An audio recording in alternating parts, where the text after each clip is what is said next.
Back to YouTube channel medical nurses of shorts. आज हम female reproductive system के बारे में बात करेंगे कि फीमेल रिप्रोडक्टिव सिस्टम के कितने पार्ट्स होते हैं, एक्सटर्नल जेनाइटल ऑर्गन और इंटरनल जेनाइटल ऑर्गन है कौन से और किसका क्या काम है। सबसे पहले हम बात करेंगे कि फीमेल रिप्रोडक्टिव सिस्टम को दो पार्ट में डिवाइड किया गया है। पहला है एक्सटर्नल, मतलब बाहर की तरफ वाले ऑर्गन्स जो एज एन नेसेसरी ऑर्गन के तौर पर है जो काम करेंगे। दूसरे हैं आपके इंटरनल जेनाइटल ऑर्गन जो कि आपके मेन ऑर्गन है और इनके बिना है जो फीमेल रिप्रोडक्टिव सिस्टम हम ये कहेंगे कि कंसीडर नहीं किया जाएगा। तो यहाँ पर जो एक्सटर्नल जेनाइटल ऑर्गन्स उनको हम वुल्वा के नाम से भी जानते हैं, और जो इंटरनल है, इंटरनल में आपके मेन ऑर्गन्स आते हैं uterus, vagina, fallopian tubes and ovary. ये क्या है आपके इंटरनल जेनाइटल ऑर्गन्स। तो यहाँ पर जो फीमेल रिप्रोडक्टिव सिस्टम को जब दो पार्ट में डिवाइड किया गया कि इंटरनल एक्सटर्नल, तो जो भी लोग एज एन क्लासेस के तौर पे देखते हैं या फिर जो भी लोग एंट्रेंस एग्ज़ाम की तैयारी करते हैं तो उनको भी यहाँ पे छोटे छोटे पॉइंट्स मिलेंगे जो आप नोट डाउन करते जाइए, जो आपकी एग्ज़ाम में आपकी हेल्प करेंगे। तो यहाँ पर जो इंटरनल जेनाइटल ऑर्गन्स है इनमें है uterus, vagina, fallopian tube, ovary and cervix.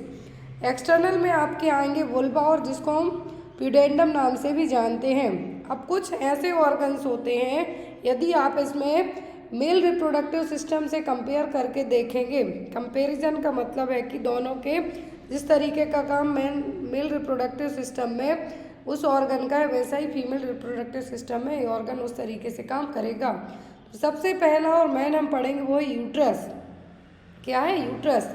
Uterus is a hollow pear shaped organ with thick muscular walls. तो जो वॉल्स हैं हम आगे पढ़ेंगे, लेकिन यूट्रस क्या है? पी शेप ऑर्गन है इसका। यदि नली पैरस या फिर हम नॉन प्रेग्नेंट स्टेट में बात करें तो एक यंग एडल्ट लेडी की जो यूट्रस है यहाँ पर सेंटीमीटर और इंच दोनों में दिया गया है। तो 3 इंच और 8 सेंटीमीटर लंबाई रहेगी लॉन्ग, 2 इंच या फिर 5 सेंटीमीटर विड्थ रहेगी एंड 1 इंच या फिर 2.5 सेंटीमीटर थिक रहेगी। तो यहाँ पे आपको एग्जाम में जनरल इसी तरीके से आता है 8 इंटू 5 इंटू 2.5। तो ये क्या है? यहाँ पर यूट्रस का मेजरमेंट है। हम बात करेंगे पार्ट ऑफ यूट्रस की। तो यूट्रस क्या है? हॉलो मस्कुलर ऑर्गन है जो नॉन प्रेग्नेंट स्टेट में 60 ग्राम तक का रहेगा, 60 ग्राम का, लेकिन प्रेगनेंसी में 1000 ग्राम तक का हो जाएगा। अब यहाँ पर पार्ट्स ऑफ यूट्रस की हम बात करते हैं तो 3 पार्ट में डिवाइड किया जाता है, फंडस, बॉडी एंड सर्विक्स। क्या है? Fundus, body and cervix. तो फंडस कौन सा पार्ट है यूट्रस का? जो यूट्राइन ट्यूब्स के अंदर की एंट्रेंस के साथ ही रहेगा। यहाँ पे आप इमेज के साथ देखिए तो आपको इजीली क्लियर रहेगा कि यूट्राइन कैविटी का जो फंडल पार्ट है ये रहा, यहाँ पर ये रहा जो फंडल पार्ट है किसका? यूट्रस का। फंडस, बॉडी एंड सर्विक्स, तो 3 पार्ट होंगे। तो यहाँ पर क्या हो गया? फंडस, बॉडी और सर्विक्स। तो यहाँ पर जो फंडस है, फंडस क्या है? यहाँ पर एंट्रेंस के साथ ही जो यूट्राइन ट्यूब के यहाँ पे एंट्री के साथ रहेगा। दूसरा है body. Body is the part of uterus that lies below the entrance of the uterine tube. जो यूट्राइन ट्यूब के अबव है, ऊपर है, वो है फंडस। यूट्राइन ट्यूब के नीचे की तरफ है वो है बॉडी। और सर्विक्स सबसे नीचे का जो नैरो पार्ट है, क्या है? सर्विक्स जो सबसे नीचे वाला हिस्सा है ये सर्विक्स, जिसमें अब इंटरनल ओस है और एक्सटर्नल ओस है। तो यहाँ पर जो 3 पार्ट होंगे, फंडस, बॉडी, सर्विक्स। तो सर्विक्स क्या है? सबसे नीचे वाला पार्ट है जो पार्ट आपके वेजाइना के यहाँ पे ओपन होगा। फिर वेजाइना क्या है? सुप्रा वेजाइनल और vaginal parts of the cervix के तौर पर डिवाइड हो जाएगा। तो यहाँ पर यदि हम बात करते हैं कि इंटीरियर की, कि यूट्रस का जो आपने पढ़ा है एंट्री किस तरीके से होगी, तो uterine body is triangular coronal section, या फिर आप इसको पी शेप्ड भी कह सकते हैं।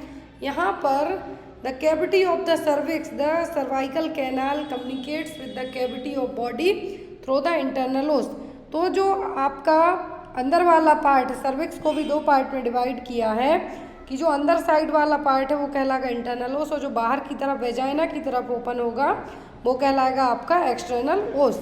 अब यहाँ पर इंटरनल ओस और एक्सटर्नल ओस दोनों आपने देख लिए। अब रिलेशन की बात करें कि एंटीरियरली क्या है, पोस्टीरियरली क्या है और यहाँ पर बॉडी ऑफ द यूट्रस किस तरीके से किन लिगामेंट से कनेक्ट रहेगी।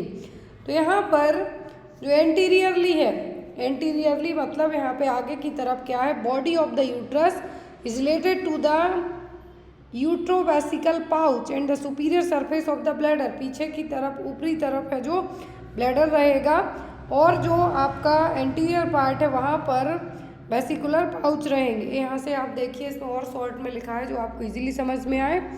तो यदि आपकी यूट्रस लीन्स फॉरवर्ड है, यदि आगे की तरफ है मतलब एंटीवर्जन, और यदि बेंड है, लीन फॉरवर्ड मतलब झुकी हुई है आगे की तरफ तो एंटीवर्जन, बेंड फॉरवर्ड मतलब बहुत ज़्यादा झुकी हुई है तब हम इसको कहेंगे एंटी फ्लेक्शन। जो आपके एंगल डिग्री पे आपसे एंटीवर्जन एंटी फ्लेक्शन मतलब यूट्रस की जो पोजीशन है वो कौन सी होती है, एंटीवर्जन एंड एंटी फ्लेक्शन। तो यहाँ पर जो एंटीवर्जन और एंटी फ्लेक्शन है क्या होगा, यूट्रस की पोजीशन। दूसरा आता है रिलेशन, तो आगे की तरफ ब्लैडर और पीछे की तरफ क्या रहेगा, रेक्टम। इन्फीरियरली मतलब कि नीचे की तरफ से क्या है, यहाँ पर below the uterus is the vagina, uterus के नीचे क्या है, वेजाइना। सर्विक्स वाला पार्ट है जो यूट्रस का, उसी से कनेक्टेड एरिया क्या है, वेजाइना। ऊपर की तरफ क्या रहेगा, यूट्रस के इंटेस्टाइन। और दोनों साइड क्या है, लिगामेंट्स होते हैं जो कि सपोर्ट करेंगे, दोनों साइड ओवरी होंगी, फैलोपियन ट्यूब रहेंगी। अब यहाँ पर आपको हम बात करते हैं सपोर्ट्स की कि यूट्रस को कौन कौन से लिगामेंट सपोर्ट करेंगे। पेरिटोनियल लिगामेंट जिसमें आपके ब्रॉड लिगामेंट्स आएंगे, जेनाइटो इंग्वाइनल लिगामेंट जिसमें आपके राउंड लिगामेंट होंगे, ligament formed by pelvis fascia, ऐसे लिगामेंट जो पेल्विक फेसिया से कनेक्टेड रहेंगे वो यहाँ पे क्या कहलाएंगे, आपके transverse cervical ligament, uterosacral ligament. Clear. अब यहाँ पर हम सबसे पहले बात करेंगे एंटीवर्जन एंटी फ्लेक्शन की, क्योंकि यहाँ पर मेन आपका यही रहता है। तो यहाँ पे विथ इमेज की आप देखिए, इससे आपको और इजीली ये चीज़ देखिए। जो पोजीशन है यूट्रस की, हमने अभी पढ़ा कि यूट्रस की पोजीशन एंटीवर्जन एंटी फ्लेक्शन वे में रहेगी। तो एंटीवर्जन एंटी फ्लेक्शन वे में जब पोजीशन है तो एंटीवर्जन में कब रहेगी, जब वेजाइना और यूट्रस के यहाँ पे जो एंगल बनेगा वो क्या होगा, आपका एंटीवर्जन। जब यही यूट्रस यदि क्या होगी, सर्विक्स की तरफ बेंट होगी, तब 170 डिग्री का जो एंगल बनेगा वो कहलाएगा एंटी फ्लेक्शन।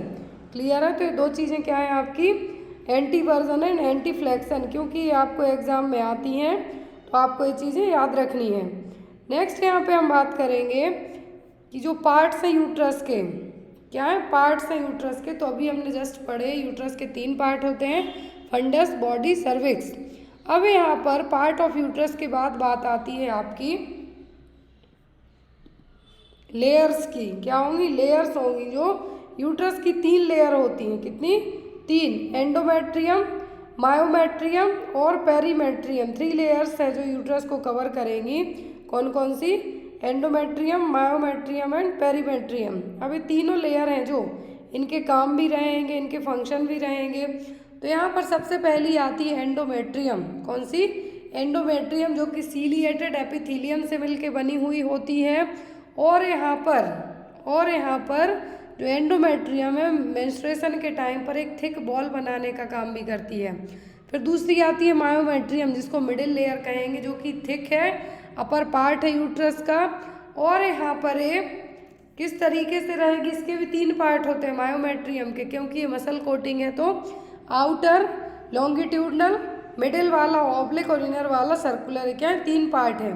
फिर आती है पेरिटोमेट्रियम। पेरीमेट्रियम क्या है, यहाँ पर सबसे बाहरी लेयर है। देखिए यहाँ पर 3 लेयर होंगी यहाँ पर यूट्रस की, endometrium, myometrium and perimetrium. Clear. फिर यहाँ पर आपका नेक्स्ट पार्ट आता है फैलोपियन ट्यूब। फैलोपियन ट्यूब को हम और क्या क्या नाम से जानते हैं, इंटरनल ऑर्गन ही अभी हम पढ़ रहे हैं। यूट्रस का हमने पढ़ ली। यूट्रस के फंक्शन की बात करें तो यूट्रस का जो मेन एक काम होता है वो तो ये कि जब कंसीव करने के टाइम पर है जो यूट्रस में इम्प्लांटेशन होगा। क्लियर। मेंस्ट्रुएशन के टाइम पे यूट्रस बहुत ही इंपॉर्टेंट है आपके लिए। तो यहाँ पर इसके मेन तो यही 2 फंक्शन होंगे यूट्रस के। फिर बात करते हैं हम फैलोपियन ट्यूब की। तो fallopian tube is also known as the uterine tube, oviduct और साल्पिंजेस। साल्पिंजेस हमने यहाँ पे क्यों कहा, क्योंकि जो साल्पिंग्स वर्ड है, आपने साल्पिंजाइटिस पढ़ा होगा कि फैलोपियन ट्यूब में जब इन्फेक्शन इन्फ्लामेशन होता है तो आप उस टर्म को कहते हैं साल्पिंजाइटिस। तो साल्पिंजस, यूटेराइन ट्यूब, ओविडक्ट और फैलोपियन ट्यूब, ये सभी क्या है, एक ही नाम है। अभी पेयर्ड में रहती है फैलोपियन ट्यूब, किसमें, पेयर्स में रहेंगी, जो कि फीमेल रिप्रोडक्टिव का इनर पार्ट है। सभी और अदर मेमल्स में भी रहेंगी, जो बच्चों को जन्म देते हैं उनको, उसमें भी हम क्या कहेंगे, ओविडक्ट। अब यहाँ पर फैलोपियन ट्यूब और यूटेराइन ट्यूब के फंक्शंस क्या होंगे, receive the spermatozoa as they develop, provides a site for fertilization, fertilization के लिए एम्पुला पार्ट, जो 3 पार्ट होते हैं, सॉरी 4 पार्ट होंगे यहाँ पे, isthmus, ampulla, infundibulum and fimbriae. तो फिम्बरी क्या करेंगे, आगे की तरफ भेजेंगी, जो भी कॉन्सेप्ट से जो यहाँ पर फर्टिलाइजेशन हो रहा है, जो स्पर्म आ रहे हैं, ओवा आ रहे हैं, उनको क्या करेंगी, ये आगे भेजेंगी। एम्पुला पार्ट में यहाँ पर फर्टिलाइजेशन होता है। तो यहाँ पर फर्टिलाइज्ड ओवम को न्यूट्रिशन के लिए, इम्प्लांटेशन के लिए यही जो फैलोपियन ट्यूब है यूट्रस तक भेजेगी, क्योंकि यूट्रस से कनेक्ट रहती है, इसीलिए इसको यूट्राइन ट्यूब भी कहा जाता है। अब यहाँ पर हम बात करें कि इसको अटैच सपोर्ट किससे मिलता है, तो ये दोनों साइड से पेयर में रहती है, इसलिए दोनों साइड से यूट्रस से अटैच रहती है। पार्ट की बात करें तो एम्पुला सबसे वाइडेस्ट पार्ट है, फिर इस्थमस जो कि सबसे नैरो पार्ट है, फिर आता है इंट्राम्यूरल पार्ट। क्या है, इंट्राम्यूरल पार्ट। तो यहाँ पर यूटेराइन ट्यूब की यदि लेंथ की बात करें हम, तो ये कितनी रहती है, 10 सेंटीमीटर लॉन्ग, और ब्रॉड लिगामेंट ऑफ यूट्रस में क्या रहेगी, इनक्लोज रहेगी। फिर यहाँ पर आता है intramural part, opening into the uterine wall. क्या है, इंट्राम्यूरल पार्ट और यूटेराइन पार्ट है, जो कहाँ पे खुलेगा, ये बीच में जो हिस्सा है इस्थमस से अटैच्ड है, कहाँ पे खुलेगा आपका, सीधा यूट्रस में। इस्थमस है जो सबसे नैरो पार्ट कंसीडर किया जाता है। फिर एम्पुला सबसे वाइडेस्ट पार्ट है, फर्टिलाइजेशन भी यहीं पर होता है, इस एरिया में जहाँ क्रॉस दिख रहा है, ये एम्पुला है, फर्टिलाइजेशन यहीं होता है।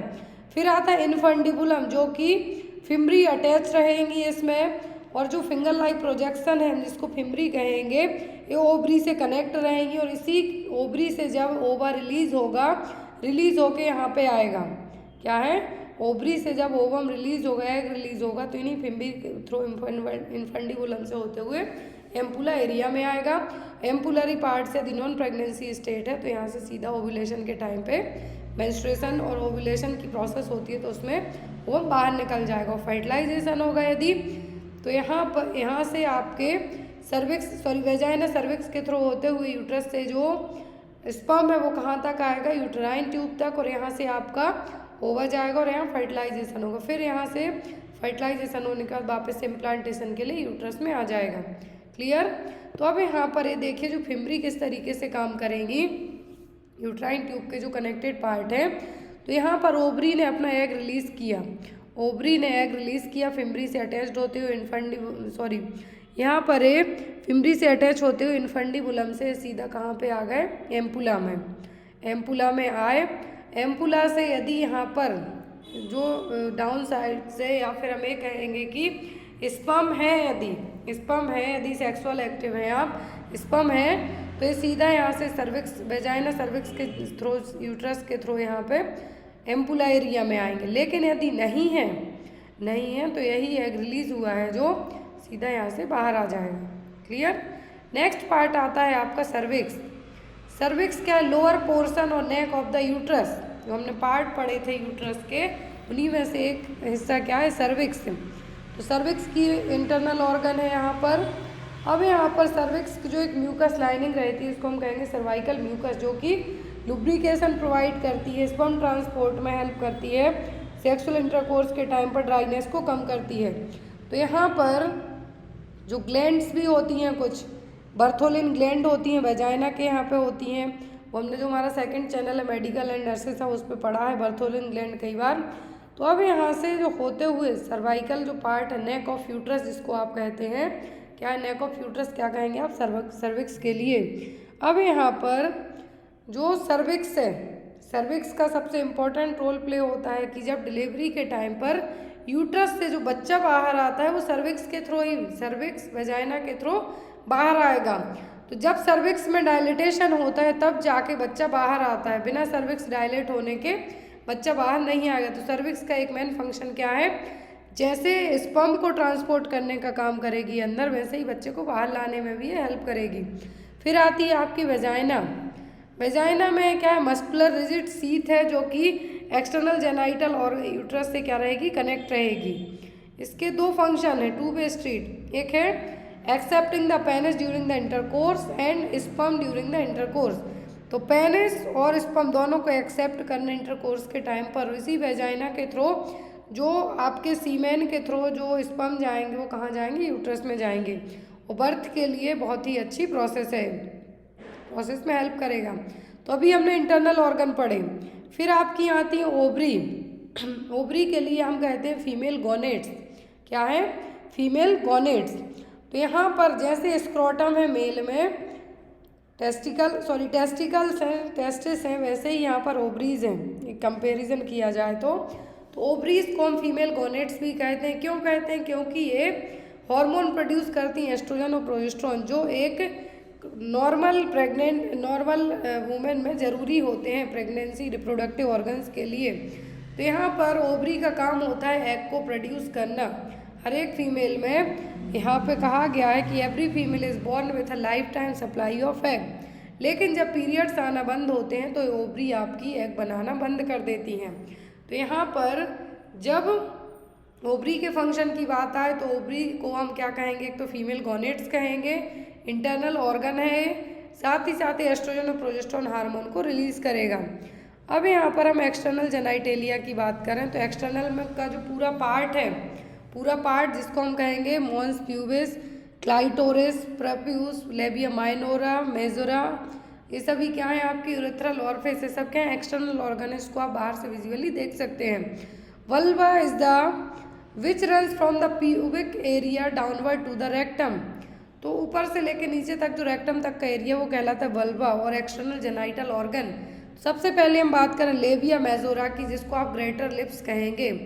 लेबिया मेजोरा जो बाहर की तरफ है, जिसमें मॉन्स प्यूबिस जो हेयर्स होते हैं प्यूबर्टी में वो आएंगे। तो क्या है यहाँ पर, greater lips are the part around the vagina containing 2 glands.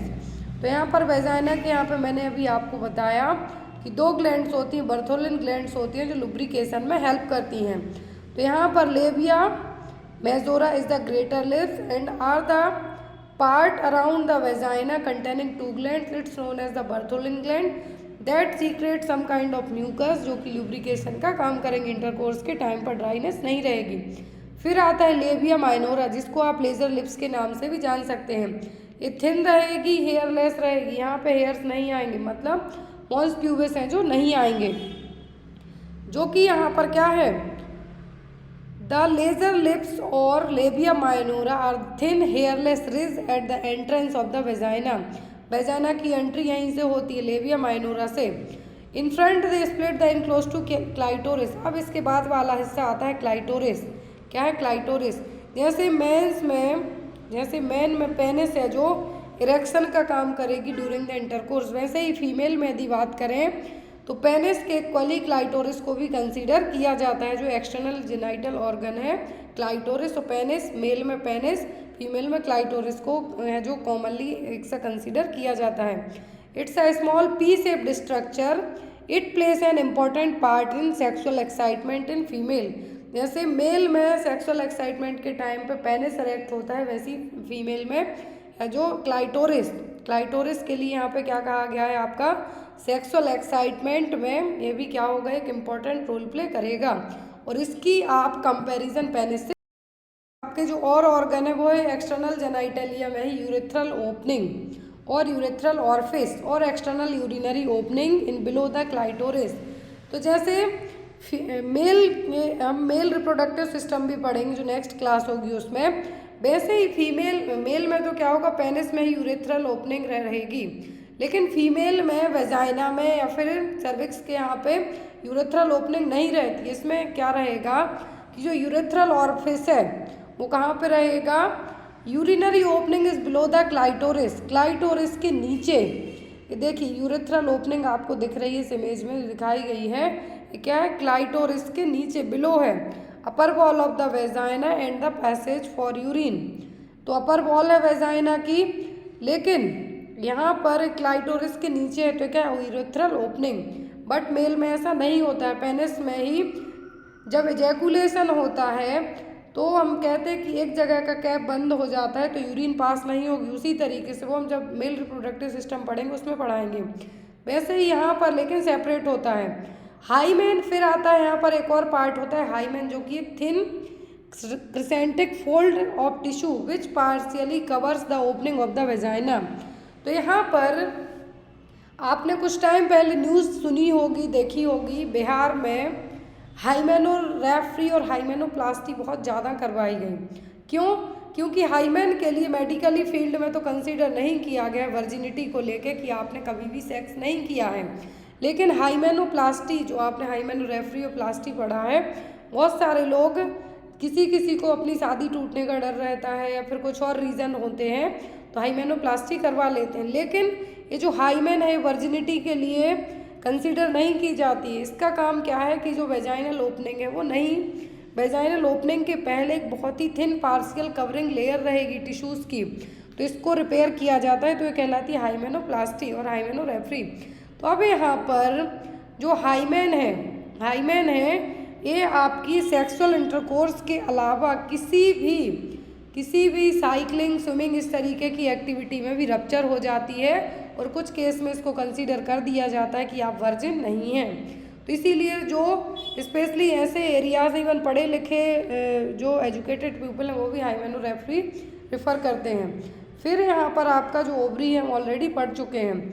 तो ये था आपका रिप्रोडक्टिव सिस्टम। किसका? फीमेल का रिप्रोडक्टिव सिस्टम। दो पार्ट होते हैं, दो कैटेगरी में कंसीडर करते हैं, एक्सटर्नल और इंटरनल। इंटरनल में आपके रिप्रोडक्टिव सिस्टम आते हैं तो उसमें uterus, vagina, fallopian tubes, ovary. Uterus के कितनी पार्ट होते हैं? Fundus, body, cervix. कौन कौन से? Fundus, body, cervix. अब यूट्रस की जो लेयर्स की बात करें हम तो 3 लेयर होती हैं यहाँ पर, एंडोमेट्रियम, मायोमेट्रियम, पेरीमेट्रियम। ये तीनों एग्जाम में आपको आ सकती हैं। रिलेशन की बात करें हम तो रिलेशन भी यहाँ पर क्या है, रिलेशन किस तरीके से, मतलब कौन सा पार्ट किस एरिया को बनाएगा। फिर यहाँ पे आपकी आती है फैलोपियन ट्यूब्स। फैलोपियन ट्यूब्स के भी यहाँ पे पार्ट हैं। फैलोपियन ट्यूब्स के जो पार्ट हैं वो कौन कौन से होते हैं आपके? Ampulla, intramural part, isthmus, ampulla और इन्फंडिबुलम। इंटरस्टियल पार्ट जिसको आप कहेंगे इंट्राम्यूरल पार्ट को ही इंटरस्टियल पार्ट, जो कि सबसे ज़्यादा हमें कहेंगे यहाँ पर एक कनेक्टेड पार्ट है यूट्रस से, जो सबसे पहले कनेक्ट होगा। फिर आता है एस्थमस जो कि सबसे नैरो पार्ट कहलाएगा, एम्पुला जहाँ पे फर्टिलाइजेशन होगा, इनफंडिबुलम जो फिमरी अटैच होंगे इनफंडिबुलम से, ओवरी अटैच रहेगी इनफंडिबुलम के यहीं से, तो जो फिमरीज के थ्रू होते हुए क्या होगा, एग पास होगा। फिर यहाँ पर आपका आता है सर्विक्स, तो ये बेबी की डिलीवरी में जो स्पर्मेटोजोआ है उनकी एंट्री के लिए भी हेल्पफुल रहेगा। फिर वेजाइना है, तो वेजाइना है जो इंटरनल जेनाइटल ऑर्गन में कंसीडर की जाती है, और यहाँ पर ये पेनिस के अलावा जो स्पर्मेटोजोआ है, स्पर्म है, सीमेन, उसकी एंट्री के लिए भी हेल्प करेगी। तो ये थे आपके इंटरनल और external reproductive system, female reproductive system के पार्ट। जो हमारी नेक्स्ट क्लास होगी वो होगी आपके किसको लेके, जो भी आपके मेल रिप्रोडक्टिव सिस्टम के ऑर्गन्स हैं, किनका क्या काम है, किस तरीके से काम करेंगे। आई होप आपको आज की क्लास अच्छी लगी हो, लाइक ज़रूर करना। Thank you for watching us, bye bye.